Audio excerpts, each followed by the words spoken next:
Hello and welcome to the Sexyfit Summit. My name is Zlata Sushchik and I am your host. I have a super exciting expert here for us today. Her name is Pauline Nordin, and I have followed her career for a really long time. I've been a fan because first she appeared on Biggest Loser as the head trainer and led her team to winning. Then she came out with the best booty workout of all time. It's called the Butt Bible.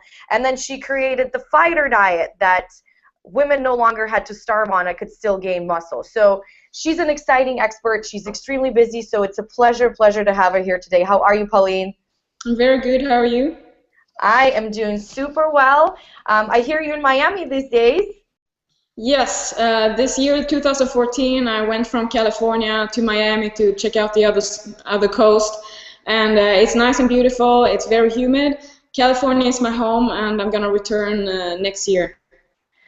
That's fantastic. You know, I've always been really curious. How did you get started with fitness, and how did you get started on this journey? Well, when I was 12, I had to rebel against my stepdad. It was like 12 years old, and I thought that I had to take control over my life, and it took its shape into starving myself. And I was never fat. I was not even chubby. I was athletic. But you know how girls are. We just have to have something. So one day I just decided I wanted to diet, and I figured out that I was pretty damn good at it. So I kept on going. And then that kept on being like, I wanted to be thin. I exercised a lot. So it was typical eating disorder in the early teens. But the point is there that it was never about I knew I wasn't fat. That was not. It was just I didn't like my stepdad, so I just had to do something.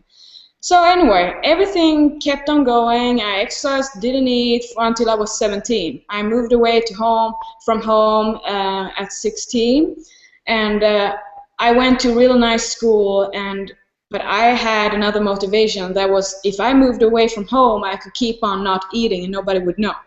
But one day I went into a store and I saw a fitness magazine with a fitness model on the cover, and I was like, ooh, that's so nasty. Like, look at her. What is this? It felt like I was looking at a porn magazine.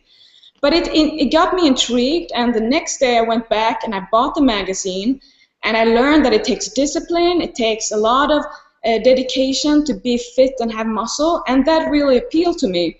So I decided on that day I was going to go to the gym, tell them I want to have muscle. I'm going to be on stage in 3 years from now.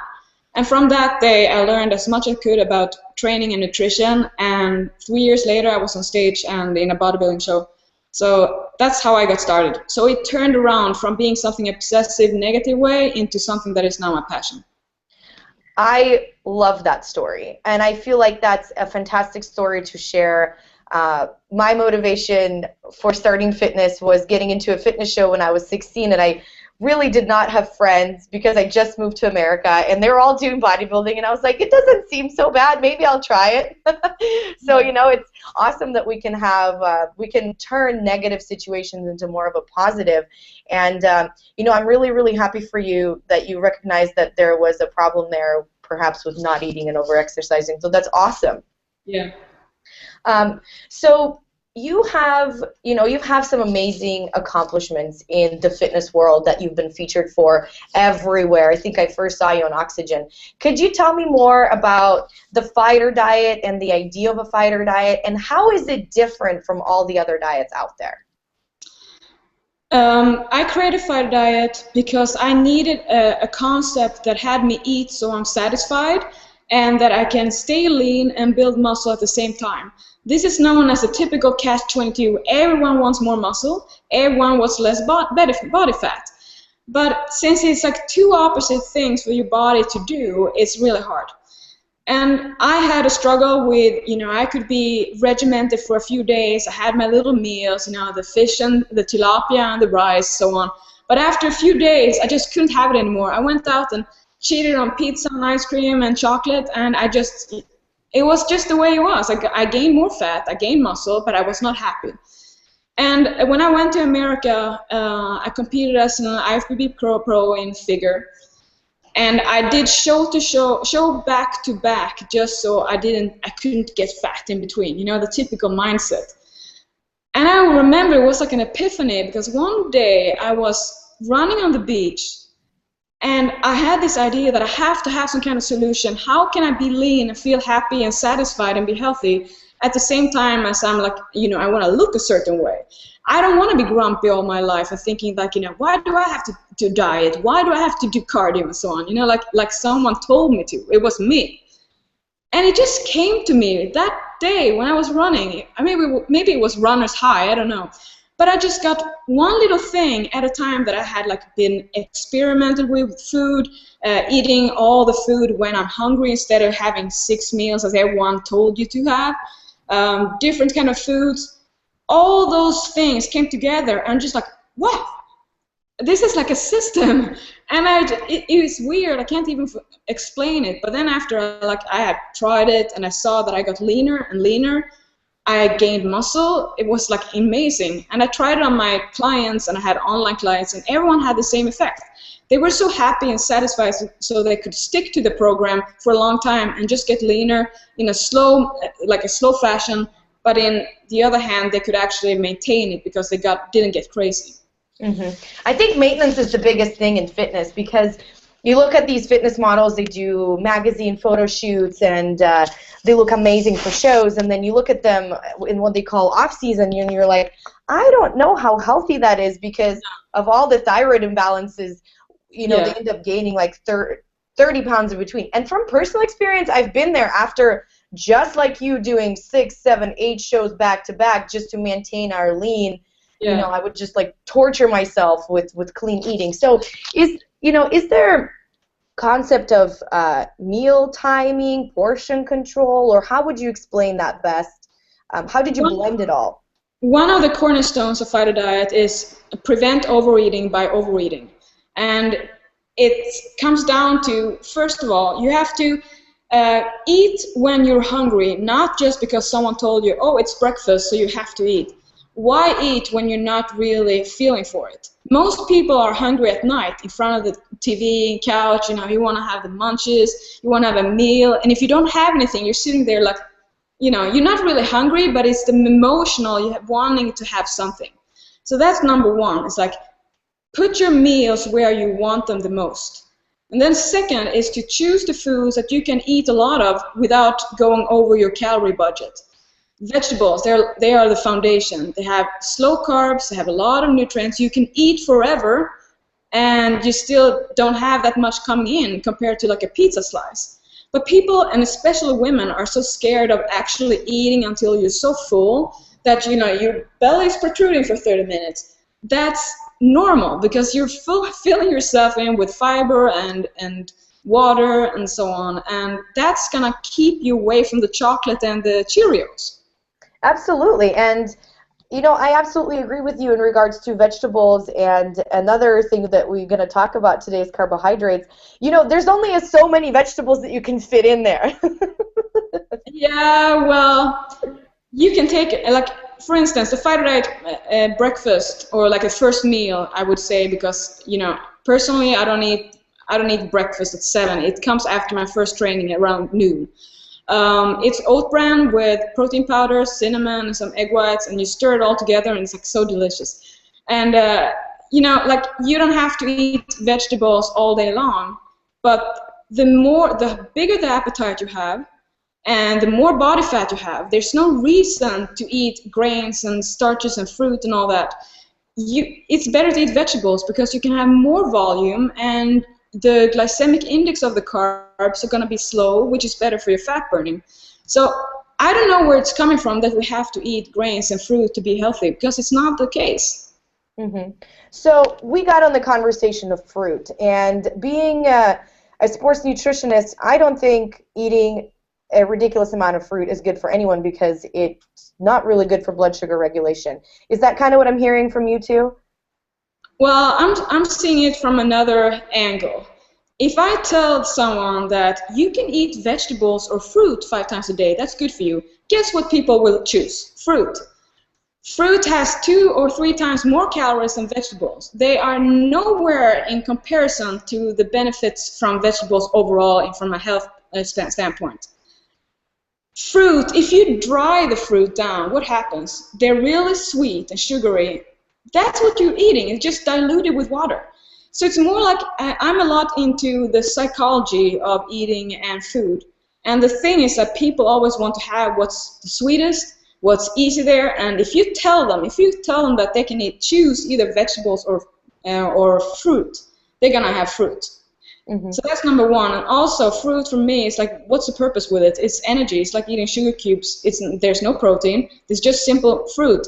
It's a lot of fructose in it, and that's not even the best for restoring muscle glycogen. So I don't know. A fruit for me is like when you were a kid and Saturdays, you have the treat on Saturday, the candy Saturday. That's fruit. Like, pick it then, or have it on Refeeds, which is actually like a carb load, which we have in fighter diets. Mm-hmm. The interesting point about a refeed, I'm glad that you opened that conversation, because I first heard about refeed from you, and that was, what, a year and a half ago or so. And then I thought to myself, this is absolutely genius. Why have I not thought of this before? Could you tell us a little bit about the strategy and what was the thought behind giving someone a refeed? So let's say you're dieting, and that means that you are taking in fewer calories than your body needs every day with training and just being alive. After a while, your body's gonna start saying like, hey, this is not cool. We feel like there's too little energy here, so we're gonna start to slow down your metabolism in order to retain more body fat. That's what your body does. So if you keep on going, then you deprive your body from nutrients and you keep on training, you're gonna come to a halt where nothing happens because your body says, hey, no, this is not gonna happen. We wanna stay fat. When you introduce a refeed, it means that you are boosting the calories a bit, maybe about 100%. So you double your intake. And most of this food comes from the foods you seldom eat when you want to lose fat, which is the grains, the fast carbs, the rice, the bread, the pasta, everything like that. When you suddenly load your body with this, your body's like, hey, what happened here? It's like, oh, so happy. And you can feel it when you're eating that the heat, you get so hot. All this food, your heart rate goes up, you get sweaty, you got like very active, and everything is suddenly fun because you were reversing the negative parts of dieting, which is a slowdown in metabolism. So when you then eat, your body's happy and it says, okay, this is cool. We have enough energy. We have restored our muscle glycogen. It's like a happy, and we can keep on. Now, if you keep on eating like this, more than a day, or sometimes some people can get away with having it like several days in a row. I wouldn't recommend that. If you kept on eating like this, your body will notice, and it will decrease the increased metabolism and also start to regain fat. So it's like a yo-yo. You go up and down, like you cycle calories with vegetables and not that much grains and starches or fruit to lose fat. Then you reintroduce a little feast for your body, and it's like, it's like you're petting your body, like, hey, we're nice here. It's like you can keep on burning fat. And then when you have it happy, you like that, go back to regular dieting, you're gonna see a new weight loss. That's the principle. So it's all about the hormones in your body, and when you're dieting, like hormones in your body decrease. It tells your brain to eat more, to get hungrier. You know how grumpy you get when you have dieted for a long time. Like the last little thing can get you like set off, and you're just like pissed at the whole world. Then if you give them the carbs, suddenly you're like happy again, and everything is like, hey, everything is fine, and your workouts are really good, and so on. So, it's a really good to have refeeds. Those people that are stubborn enough not to have it because they're scared of retaining a little water after, I say like that's too bad, because it's like one of those perks you can actually have and feel like you want to do it for a long time. Mm-hmm. Interesting. I like the idea of refeeds, and walking around hangry all the time is not sexy. It's like being hungry and angry at the same time because you're your body's just starving for some food and that hormonal balance. And I also wanted to ask you about carbs, not just on refeed days. Are carbs bad for women? No, but there has to be the right kind. In America, a lot of people, they start with breakfast of something that is like a toast or Cheerios with skim milk or Belvita crackers, I don't know, the thing they talk about on TV. Then at lunch, they go for burritos and rice because it's healthy carbs, but the portions are way too big. And then at night, it's the same thing. All this food is it's not the carb per se that I have a problem with. It's that if you fuel your body with carbs, it has no reason to burn fat because, you know, why? You are giving it high-octane fuel, and if you provide that to it, it doesn't really have to burn fat. So the good carbs are vegetables, and I'm going to keep on emphasizing vegetables, vegetables, vegetables, because that's what's going to keep people lean, have good energy, and be healthy. And the grain thing is just like if you have a low appetite, and you are happy with this little serving, then okay, go ahead and eat grains. But you know, if you want a bigger plate with a lot of food that makes you satisfied, then yes, go for the vegetables. Love it. I love it. So I have to say, I only eat grains once a day when it's breakfast. Otherwise, I just eat vegetables, and I'm not like a skinny rat, you know, but I eat a lot of it. I agree with you. When I end up reintroducing a lot of vegetables, I'm fuller for longer. I'm actually happier. There's a lot more fiber in my body. I just, you know, it's like one of those. It's the magic solution to everyone's problem. Eat more vegetables because you'll be fuller. Absolutely. So if anybody's looking for a magic pill out there, Pauline and I have figured it out. So I love your intro video on fighterdiet.com when you talk about weight training, and I also love your feature in Oxygen when you tell women they don't get bulky from weight training. Yes. Could you tell me a little bit more about that concept? Because a lot of women are afraid to pick up weights, and they end up lifting 5-pound weights. I call them Barbie dumbbells. Well, I have a saying, and that's train like a hawk, end up looking like a ballerina. And that's really the case with women because we don't have the hormones to build huge muscles. We don't. And number two is that women get bulky because they have a lot of body fat on top of the muscles. So women go into the gym and do just cardio because they want to like burn fat and just be smaller versions of themselves. But here we come into the problem that your body's metabolism will decrease as your weight goes down. So unless you build real muscle, which burns calories for you, your metabolism will go down the more you decrease your weight. So you turn into a skinny fat person instead, jiggly. That might look good in jeans sometime, but if you take your jeans off, it's going to be like shaky. There's no shape to it. And women who don't weight train are going to be soft and jiggly and cellulite. The only way to get toned or tight is to lift heavy weights and then watch your diet. There's no way you can become big and bulky. There's no way. And if you are overweight right now and you want to lose the weight, still weight training. It has to be the foundation because the lean muscle you need to burn fat.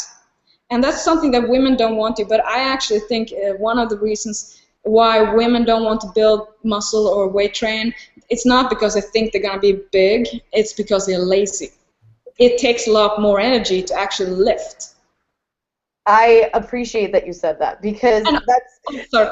And also another thing I have to tell you that everyone wants to have a round butt. It's like one of those things that like every woman wants. It looks good in jeans, looks good naked, looks good in a dress. But you cannot shape a butt on the cardio machine. You can't. You have to squat and deadlift and do glute thrust and hip thrust and then add cardio to it. But if you just try to melt off the fat, guess what happens? You get a pancake butt. That means that here's your back and there's flat, here's your butt. There's no curve.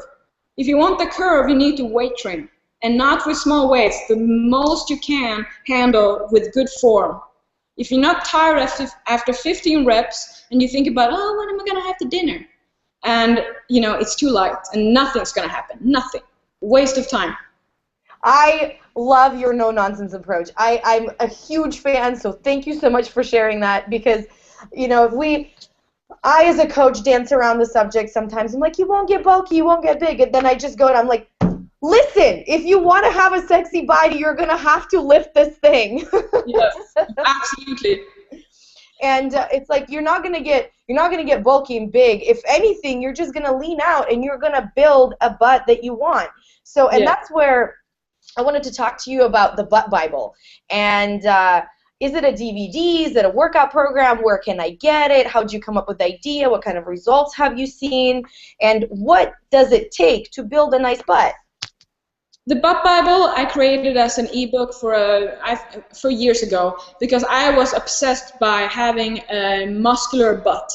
I never wanted to have a skinny ass. I didn't want to have a big ass. I wanted to have a firm, athletic, boom, boom. You know, when you walk, it's like boom, boom, boom, instead of like jiggling like this. So I was completely obsessed about the glutes. And I created the workout ebook, the Butt Bible, which then NBC bought and wanted me to make it into a DVD for the mainstream market.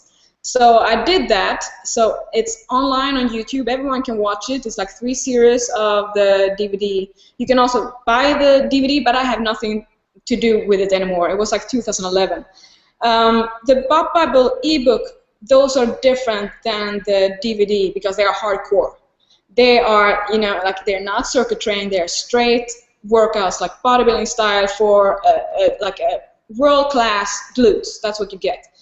The programs are not really, let's say, I would say they're really old school because it's a lot of squats and deadlifts and lunges, side lunges, ski lunges, duck butt, you know, all those stuff. But I'm into volume, you know, like you're gonna do a lot. You have to roll out of the gym because your ass is gonna be on fire. And that's what you need, because a lot of people, they don't even know their butt. They don't even know how it feels to contract them. So the more you actually do reps and you weight train, you're going to have the mind-muscle connection to your butt to brain. And the butt is so important because I call it the face of the back of the body.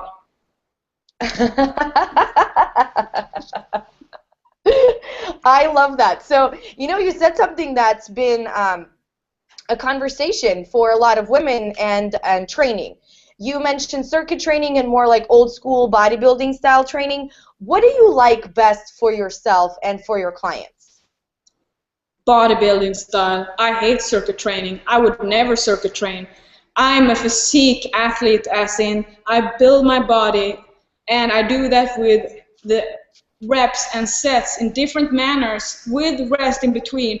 There's no way I'm going to go to the gym and do 30 reps of this, 30 reps of here, doing that, and so on. Never. And that's why it's a little frustrating to me, because I tell women all the time that, hey, you need to do this. If you want the fastest results, it's heavy weights, not high reps, you know, rest between the sets. You don't have to have your heart rate like this, you know, throughout your workout. That's cardio, you know, it's different. But then I did the DVD, which, you know, would the mainstream market of America be okay with doing old school bodybuilding workouts? No. They want it to be push and squeeze, push and squeeze. So I had to tailor to that. So I did a circuit training that is really efficient, and people love it. They show me the result, they send me pictures, so it's working, but it would not work forever. I mean, someone who has trained for 14, 15 years, like I have, need to do more to challenge my body. And when people say that, oh, I've done the workout in level 3 and it's no problem anymore, I said, did you add 100 pounds to all the exercises? It's not going to be enough to do like 5 pounds when you're like seasoned. Always progressive overload, you know, like 5 pounds today is not going to be enough in 3 weeks from now.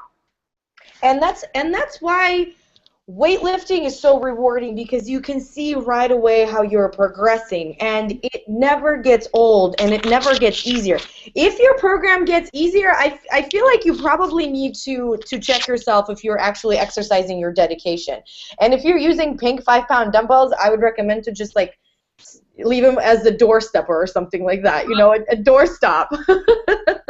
But I think it's like people always want to achieve or succeed in the gym, so they feel like let down if, let's say, they go to the workout and they can't do as good as they want. They are disappointed. But I tell them, hey, that's actually a good sign, because if you don't fail in the gym, it's going to be too easy for you. And if it's too easy, you're not going to get results. In the gym, you go to fail, and then your goal is to actually improve and better, and next time you don't fail. I agree with that. You know, I heard that saying. I think it was somebody in the old school bodybuilding world who said we fail in the gym every time, and that's what's going to make you successful at the end, because it's not about winning every time. It's about actually overloading your body so much that you fail at the end of every workout and you're exhausted. Exactly. And I love that. And also you made an important point about circuit training. And for a lot of my beginner clients, I do circuit training too, because they like that boom, boom, boom approach, and then they kind of get into more of an old school bodybuilding. So I get where you were going with the series, and honestly, it's better than nothing. Yes, absolutely. I mean, if people want to go and do Zumba, I'm fine with that. If they want to do Pilates or yoga or anything else, if they want to do circuit training and feel better about themselves, everything is good. You know, just exercise and I'm happy about it. But if you ask me what's the absolutely best approach for the fastest results, and as good as I know, nobody wants to hear that. If you do you want to work out for a long time and get results in 3 years from now, or do you want to work out for 4 months and get results? Of course, someone's going to say 4 months, and then I say it's a lot better to do straight sets and bodybuilder workouts than it is to do circuit training with too light weight. So, you know, I usually get bashed for saying that circuit training might not be the optimal thing here, because you are not allowed to say that you prefer a certain thing sometimes. But, you know, circuit training is great for general fitness, and it's good for athletes sometimes who just need something to condition and be, like, you know, strong overall. But let's say you have a stubborn body and you have been at it for a few months or a year, then maybe try the other approach of bodybuilding and see why we actually do it. If you've been frustrated, if anyone who's listening, if you've been frustrated for a really long time, not getting the results that you want, try something else. I mean, the definition of insanity is doing the same thing over and over and expecting a different result. So I know, Pauline, you have a lot of different trainers on your website. Could you tell me a little bit more about those? The trainers on my website? Yeah, the training programs that you have created over time. Okay. Well, I have the Butt Bible ebooks. It's a Butt Bible 1, 2, 3. They're really popular. They get worse and worse for each volume. The other ones I have Fighter Diet deadlifts. That's another one. As you can see, I recommend working legs twice a week. So it's 2 different workouts. I have a pack that is lean legs pack. That's like a kilo workouts with a diet and the cardio. Because I have a Cardio for Leanness. It's an ebook which explains there's a difference between training for just pure performance and looks. It's 2 different things. So if you want to add cardio to your regimen, you have to know the differences, because it's like so many rules and you might break some of them. And that's a really popular one. So then I have back attack and a spectacular chest and ab session and all for the whole body. You know, I've logged my workouts for 15 years, so I use this and make my new routines. Every time I'm at the gym, people see, well, oh, you're always like on the phone and so on. Well, I just I figured out a new move, and I'm gonna have to write it down so I can incorporate it into a program. So I love training, I love analyzing, I love to feel when you do a move and you feel exactly that fiber you wanted to hit, and just like, oh yeah, there. You know, you have to remember that and then keep on doing it. So, and I have a lot of diet plans too. The FTX2, build muscle, burn fat, that's the most popular one. It's what we have been talking about here. How do you gain muscle and lose fat at the same time, which is the ultimate catch-22 in fitness. But I have something for everyone, but the only audience I am not good with are those that want something without working for it, because that's not going to happen. So my programs are straight to the point. I'm saying, here's what you can do it, accept it, and see the results, or go and find something else that is like a secret, because there are none. Just hard work. Right? I feel like you and I have had so many magic secrets today. Eat vegetables, train hard, and do efficient cardio. Oh my goodness.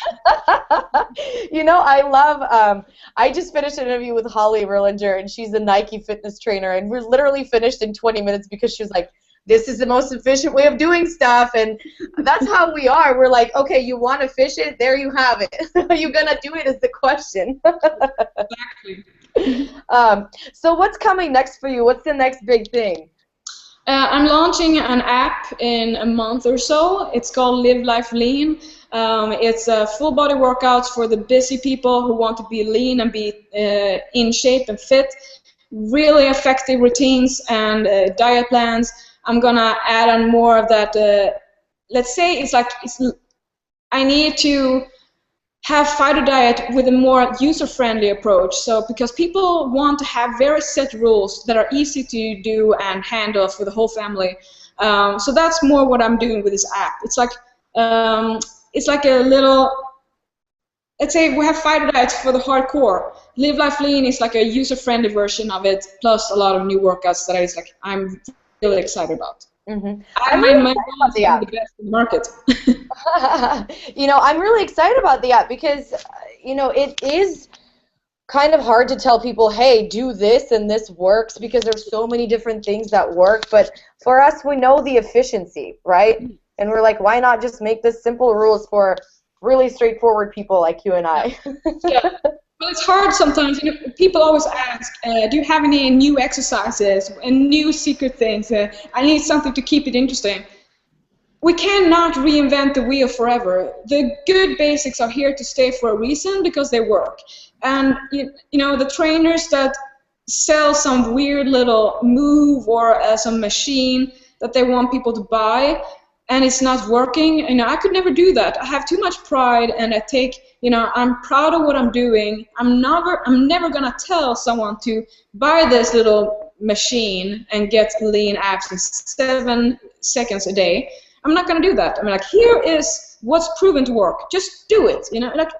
People always want to find a new thing, because as long as they keep on looking for new things, they have an excuse not to do anything about it because they don't even know the perfect solution yet. I love that. And I'm like, there's simply so many ways you can do a deadlift, okay? Oh, I absolutely love that. I can't wait for your app. I think it's going to be a fantastic outlet. We're living in such a mobile world that it's going to be something super easy. I want to thank you for taking the time to talk to me, and maybe if there is one last strategy that you can leave our audience with that you can share with us, what would it be? It must be that, let's say you have really a sweet tooth. You are craving candy, chocolate, and you don't want to eat it because you have a goal. You want to have lean abs. Here's what you're going to do. You're going to strip off all your clothes, put yourself in front of the mirror, and then you're gonna eat that, the pizza or the chocolate that you want to eat, or see, does this look good or not? You don't want to eat naked, having a fatty meal in front of the mirror, watching yourself.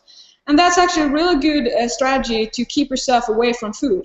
Another one there, if you want to cheat, as in eating something that is not on your plan, because I'm not saying that it's not good to treat yourself, but you want to stick to your program. Imagine that you eating this, you're going to broadcast it on YouTube. Everyone is going to see.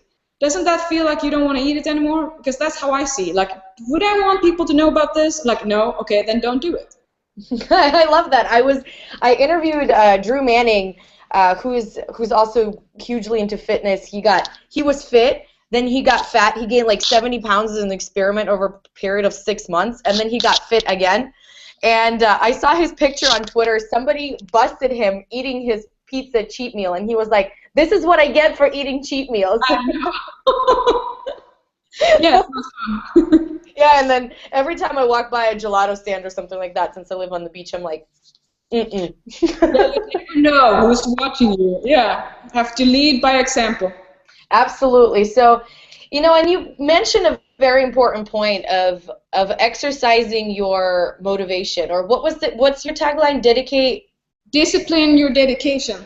Discipline your dedication, and that is such a really important point. If your hormones are balanced, if you don't have any food allergies, if you have 20 minutes in a day or like 45 minutes in a day, 4 times a week, why are you not lean? There's absolutely no reason. It's because you're lazy, you don't have discipline, and you need to figure out what your traits of character are that you can exercise to be stronger.